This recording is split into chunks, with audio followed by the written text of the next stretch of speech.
louvado seja o nome de nosso Senhor Jesus Cristo e para sempre seja louvado. Que alegria, meu irmão, minha irmã, estarmos mais uma manhã partilhando, nos alimentando, degustando a palavra de Deus na Lexio Divina, leitura orante da Bíblia.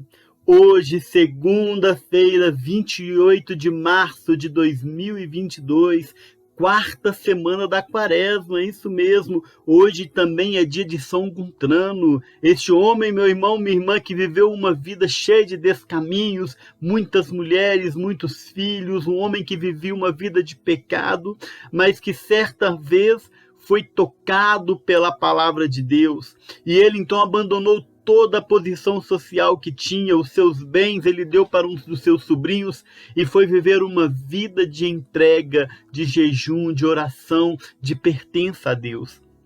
Foi justamente um homem que encontrou um tesouro no campo e vendeu tudo para poder abraçar esse tesouro. Meu irmão, pensamos a São Guntrano que nos ensine também a entregar a nossa vida e viver 100% por amor ao Evangelho. Hoje eu convido você também a apertar aí o sininho de notificação, deixar o seu like, se inscreva no canal se ainda não é inscrito. Já é inscrito? Compartilhe em suas redes sociais, no seu grupo de oração, para sua família, para as pessoas que você gosta, no WhatsApp, Facebook, Instagram, para que mais pessoas possam conhecer o canal da RCCBH, que traz uma programação riquíssima para o nosso crescimento espiritual. Todos os dias nós temos celebrações eucarísticas, terço, tem adoração ao Santíssimo nas quinta-feiras, a Lexio Divina e outros programas interessantíssimos para o nosso crescimento espiritual. Não deixe, meu irmão, minha irmã, de partilhar, de compartilhar essa graça. Convido você, meu irmão, minha irmã, a pegar comigo o Evangelho de João, no capítulo 4, versículos 43 a 54. Evangelho de João 4, 43 a 54. O Senhor esteja conosco, Ele está no meio de nós. Proclamação do Evangelho de nosso Senhor Jesus Cristo segundo João. Glória a vós, Senhor. Cura do filho de um oficial. Passados 2 dias, Jesus partiu para a Galiléia. Ele mesmo havia declarado que um profeta não é honrado na sua pátria. Chegando a Galiléia, acolheram-no os galileus, porque tinha visto tudo o que fizeram durante a festa em Jerusalém, pois também eles tinham ido à festa. Ele voltou, pois, a Caná da Galiléia, onde transformara a água em vinho. Havia então em Cafarnaum um oficial do rei, cujo filho estava doente. Ao ouvir que Jesus vinha da Judéia para a Galiléia, foi a ele e rogou-lhe que descesse e curasse o seu filho, que estava prestes a morrer. Disse-lhe Jesus: se não virdes os milagres e prodígios, não credes.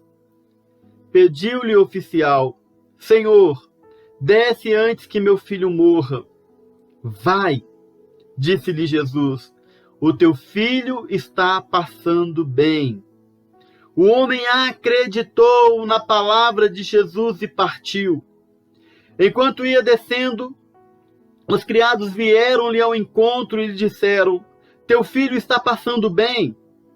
Indagou então deles a hora em que se sentira melhor. Responderam-lhe: ontem à 7ª a febre o deixou. Reconheceu o pai ser a mesma hora em que Jesus dissera: teu filho está passando bem. E creu, tanto ele como toda a sua casa. Esse foi o segundo milagre que Jesus fez depois de voltar da Judéia para a Galiléia. Palavra da salvação. Glória a vós, Senhor. Convido você a mergulhar nessa palavra agora, para entendermos o que o texto nos diz. Diz a palavra de Deus que passados 2 dias, Jesus partiu para a Galiléia. 2 dias de quê? Ora, ele vinha de Jerusalém e passou por Samaria, aonde ele ficou um tempo ali com os samaritanos, anunciando o reino de Deus. Todo mundo lembra da conversa que ele teve com a samaritana à beira do poço de Jacó. aonde ele disse para a samaritana: aquele que não beber da água que eu lhe der, que beber da água que lhe der, jamais terá sede. E ela o pede dessa água, e Jesus tem um diálogo lindo com ela. E os samaritanos, então, a convite daquela mulher, vão ao encontro de Jesus e ouvem as palavras de Jesus e se transformam. Ao ponto de dizerem: já não cremos pelo teu convite, por tuas palavras, mas porque nós mesmos ouvimos as palavras de Jesus. Ora, Jesus então sai da Samaria e entra na Galileia, a terra onde ele nasceu, Nazaré, aquela região da Galileia, onde ele fez o primeiro milagre dele, transformando água em vinho, e aonde ele tinha dito em outras ocasiões que nenhum profeta é aceito em sua terra natal. Por quê? Porque os compatriotas de Jesus tinham o coração mais endurecidos para a graça de Deus, para a manifestação de Deus através de Jesus, do que os outros povos. Sabe por quê? Porque eles conheciam Jesus. Eles conheciam a fragilidade, a humanidade de Jesus. Ora, Jesus conviveu com eles. E Jesus, ele teve uma vida simples no meio deles. Tanto é que Jesus ajudava o pai na carpintaria. Era uma pessoa humilde que nasceu na manjedoura. E aquele povo, então, estava acostumado com uma pessoa simples no meio deles. E não estavam preparadas para ver a manifestação de Deus através da vida, do ministério de Jesus. Por isso o coração deles estavam mais fechados. E aí Jesus, ele passando ali pela Galileia, ele poderia ter feito muitos milagres, como ele fez em Jerusalém, como ele fez, diz a palavra de Deus, que eles o acolheram porque tinham visto o que tinha acontecido na festa. Em João, no capítulo 2, no versículos 13 seguintes, Jesus tinha ido para a festa em Jerusalém celebrar a Páscoa. E diz a palavra de Deus que ele fez muitos milagres à vista do povo de Jerusalém. Mas na Galiléia, Jesus não fez muitos milagres. Foi preciso vir um homem de Cafarnaum. Olha para você ver. Ele estava na terra natal dele, na Galiléia, perto de Nazaré, ali perto de Canaã, onde ele fez o primeiro milagre. E aquele povo ali não foi capaz de ser tocado pelo poder da palavra de Deus. E Jesus não agiu naquele local como deveria agir por causa da dureza de coração.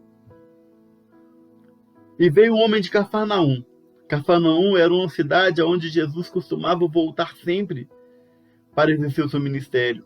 Era a cidade onde morava Pedro. E provavelmente Jesus ficava muito tempo em Cafarnaum. Provavelmente, meu irmão, minha irmã, Jesus iria logo em seguida para Cafarnaum. Mas um chefe, um oficial do rei, vem de encontro a Jesus ainda na Galileia. Não espera Jesus chegar em Cafarnaum por causa da urgência que ele tinha. E ele chega para Jesus, e Jesus, então, ele ao chegar diante de Jesus, ele pede a Jesus uma graça. Rogou-lhe a Jesus que descesse e curasse seu filho que estava prestes a morrer. Disse Jesus: se não vide milagres e prodígios, não credes. Ora, Jesus conhecia o coração daquele homem. Mas ele disse isso por causa das pessoas que estavam ali na Galileia, que estavam com o coração endurecido. E a palavra de Deus fala assim, que o homem disse para Jesus: Senhor, desce antes que meu filho morra. Ele suplica a Jesus. Ele clama a Jesus. E Jesus não fica indiferente ao clamor daquele homem, mas diz o seguinte: vai! Disse-lhe Jesus: o teu filho está passando bem. Meu irmão, minha irmã, Jesus proclama uma palavra de vida para aquele homem. E sabe o que acontece? No versículo seguinte diz assim: o homem acreditou na palavra de Jesus e partiu. Ora, não precisou de mais nada. Não precisou abrir o céu, não precisou fazer cair raios do céu, não precisou impor a mão sobre aquele homem, não precisou fazer uma oração lindíssima, não precisou nada, simplesmente falou: Jesus, vai, o teu filho está bem. E aquele homem acreditou, creu. um grande contraste com aquelas pessoas daquela região de Nazaré, da Galileia, onde Jesus havia crescido, que não acreditavam no ministério de Jesus, que tinham dificuldade, até o acolheram. Diz a palavra de Deus aqui, o acolheram, pois tinham visto tudo que fizeram durante a festa em Jerusalém. Mas o acolheram de uma forma fria, não abriram de fato o coração. Mas aquele homem que veio de Cafarnaum acreditou. Vai, o teu filho está passando bem. E aquele homem então vai embora. E no meio do caminho os seus servos vêm de encontro a ele e falam, teu filho está passando bem. E ele então olha no relógio e pergunta que horas que isso aconteceu. E eles falaram a 7ª da noite de ontem. E ele reconheceu ser a mesma hora em que Jesus disse, vai, o teu filho está bem. E ele acreditou. Toda a sua família acreditou. Creu, tanto ele quanto toda a sua casa.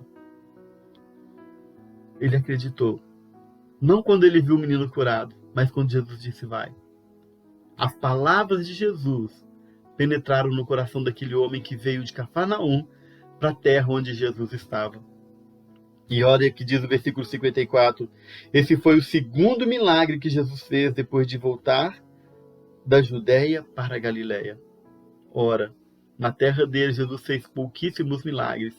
Ele precisou de uma pessoa de fora, um estrangeiro, um oficial do rei, vir para a Galileia ter um encontro com Jesus para que a graça acontecesse. Trazendo para os nossos dias. Trazendo para a nossa vida atual. Nenhum profeta é aceito na sua terra natal. Quantas vezes nós tentamos evangelizar na nossa casa, na nossa família, e nós temos dificuldades. E nós ficamos muitas vezes decepcionados porque não conseguimos levar o evangelho para as pessoas com quem nós amamos. Muitas vezes, meu irmão, minha irmã, nós insistimos e as pessoas da nossa casa não nos dão ouvido e nós ficamos tristes com isso. Mas a palavra de Deus vem dizer aqui que até o próprio Jesus, ele operou pouco no meio dos seus. Mas aqui eu te dou uma dica, meu irmão. Cuida da obra de Deus. Cuida das coisas de Deus. E peça ao Senhor que envie missionários, pessoas de Deus para poder cuidar da sua casa, da sua família. À medida em que eu cuido das coisas de Deus, Deus cuida da minha. Eu tenho essa experiência. Quantas vezes eu tenho deixado a minha casa para ir pregar, para evangelizar, para fazer as coisas de Deus. E de repente alguém da caminhada convida um familiar meu, convida uma filha, convida alguém para poder fazer alguma coisa na igreja. Fala um pouquinho de Deus e eu sinto ali os sinais de Deus entrando dentro da minha casa. Primeiro ponto é esse. Segundo ponto, aqueles homens não creram em Jesus por causa da convivência, da simplicidade, da humildade de Jesus no meio deles. Quantas vezes nós também não damos ouvido à palavra de Deus porque nós queremos limitar a palavra de Deus àquilo que nós percebemos do evangelizador. Quantas vezes as pessoas estão cheias de Deus, cheias da palavra para transbordar, e nós limitamos a graça de Deus, porque muitas vezes nós relacionamos a mensagem à pessoa que está pregando. Ora, meu irmão, minha irmã, o evangelho é muito maior do que o pregador. A mensagem é muito maior do que o mensageiro. E olha, aquele homem veio de longe, veio de Cafarnaum. Jesus provavelmente iria para Cafarnaum em seguida, mas quando o homem ficou sabendo que ele já estava na Galileia, ele não espera Jesus chegar, ele vai de encontro a Jesus. Quantas vezes, meu irmão, eu, Warley, tenho sentado no meu canto e esperado a graça acontecer, esperado a manifestação de Deus, esperado a presença de Jesus na minha vida, mas, meu irmão, aquele homem não esperou, ele foi de encontro a Jesus. E a palavra me convida hoje, Warley, você não pode ficar acomodado, você precisa sair do seu comodismo, meu irmão. Esperar é ficar no local de conforto, no comodismo, e a palavra nos chama hoje a desinstalar. Essa é a palavra, desinstalar, sair de nós mesmos para ir de encontro ao Senhor, ir de encontro à palavra de Deus, para que essa palavra transforme a nossa vida. Meu irmão, minha irmã, hoje é o dia da graça, e eu não posso deixar a graça passar. Eu preciso ir de encontro à graça, como aquele homem foi. E quando aquele homem se encontra com Jesus, Jesus diz uma palavra dura. falando que eles só creem por causa dos milagres. Mas ele estava falando não para aquele homem especificamente, ele estava falando para toda aquela cidade que tinha dificuldade de acreditar em Jesus. Quantas vezes nós também temos dificuldade de acreditar em Jesus? Mas aquele homem, com a palavra de Cristo, vai, o teu filho está curado, aquele homem vai. Ele dá um passo na fé. E hoje a palavra me ensina, Arley, você precisa dar um passo na fé. Você precisa acreditar, ter a atitude de quem crê. Eu lembro de uma história que eu sempre contei na pregação, quando eu falava sobre fé e conversão, sobre acreditar. Um professor em uma sala pegou um relógio e falou assim: quem tem fé? E os alunos todos, eu. E pegou esse relógio e pôs na mesa. Então, quem quer esse relógio? E os alunos falaram: eu quero. E ele pôs na mesa e falou: então vem buscar. E nenhum aluno se levantou. De repente, um aluno tímido lá do fundo andou, levantou calmamente, foi lá e pegou o relógio e pôs no pulso. E aquele professor falou: é seu. A atitude de tomar posse daquilo que Deus nos dá. A atitude de tomar posse da graça de Deus. Como diz a música do Eros, né? Eu tomo posse da graça de Deus. Tomo posse da bênção, Senhor. Tomo posse da graça de hoje. Mais ou menos isso, né? Não estou muito bom para cantar, não, mas a palavra fala: eu tomo posse da graça de hoje. Eu tomo posse da bênção, eu tomo posse da cura. Meu irmão, acreditar em Jesus é antecipar a manifestação de Deus na nossa vida. É isso que a palavra nos convida. E é quando aquele homem chega em casa e vê o milagre que aconteceu, e ele então compara a hora do milagre com a palavra do Cristo, ele percebe: olha, foi naquela hora. Talvez ele pensou: foi na hora que Jesus falou: vai, o teu filho está curado. Na realidade, meu irmão, a graça não aconteceu nessa hora. A graça aconteceu na hora que aquele homem acreditou. E que ele tomou posse e deu um passo na fé. Na hora em que ele creu que uma simples palavra de Jesus era o suficiente para transformar a história dele. Hoje a palavra me convida, Arley, a acreditar. Convida você também, meu irmão. Creia. Convido você a fechar os seus olhos agora e se colocar em oração. Vamos conversar com Deus. Senhor, nesta manhã nós te louvamos, te bendizemos, te exaltamos, te glorificamos por esta palavra maravilhosa. Palavra que cura, sara e liberta. Palavra que transforma, Senhor. E nesta manhã eu quero lhe pedir: tira do meu coração toda a incredulidade, Senhor, toda a falta de fé. Quantas vezes, Senhor, não tenho dado ouvido à tua palavra, muitas vezes por causa do mensageiro. Por causa do meu orgulho, da minha vaidade, da minha autossuficiência, eu penso que o Senhor não pode falar com pessoas que eu conheço, pessoas simples. Ora, se o Senhor usou uma jumenta para falar com Balaão, por que ele não pode usar quem ele queira? Como ele tem me usado, tem usado a você, meu irmão, minha irmã. Não tem barreiras, não tem limites para as palavras de Deus. Senhor, eu quero acolher a tua palavra na minha vida. Vai falando para o Senhor: Senhor, eu quero acolher a tua palavra na minha vida. Que a tua palavra entre pelos meus ouvidos, Senhor, e produza muitos frutos. Porque a tua palavra é libertadora. Tanto é que o Evangelho de João diz: conhecereis a verdade e a verdade vos libertará. Senhor, diante da realidade que eu estou vivendo agora, e meu irmão apresenta a sua realidade para Deus e fala para o Senhor. Fala para Ele: eu creio, Senhor.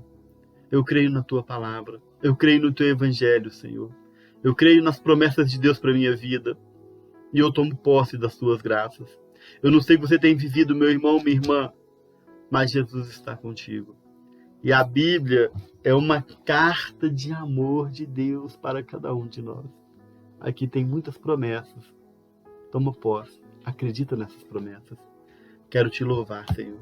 Quero te bendizer, Senhor, porque hoje o Senhor vem alargar a minha fé. Vem aumentar a minha fé. Muito obrigado, Senhor. E vamos contemplar agora essa palavra. Vai imaginando, meu irmão, minha irmã, o semblante daquele homem. Talvez a cara dele quando ele se encontra com Jesus. E quando Jesus fala aquela palavra dura: é necessário que tenha milagres para que vocês creiam. Mas de repente Jesus fala, vai. E eu não entendo como estava o coração daquele homem, mas vai contemplando agora. Aquele homem voltando para casa, confiando na palavra de Deus. E quando ele vê o filho recuperado, a alegria no coração daquele homem. Meu irmão, minha irmã, que a palavra nos impulsione a dar passos na fé. É isso que o Evangelho quer de nós. Que nós possamos dar passos na fé, acreditando em cada promessa que essa palavra tem para cada um de nós. Que Deus te abençoe, que derrame muitas bênçãos na sua vida e louvado seja o nome de nosso Senhor Jesus Cristo. Para sempre seja louvado.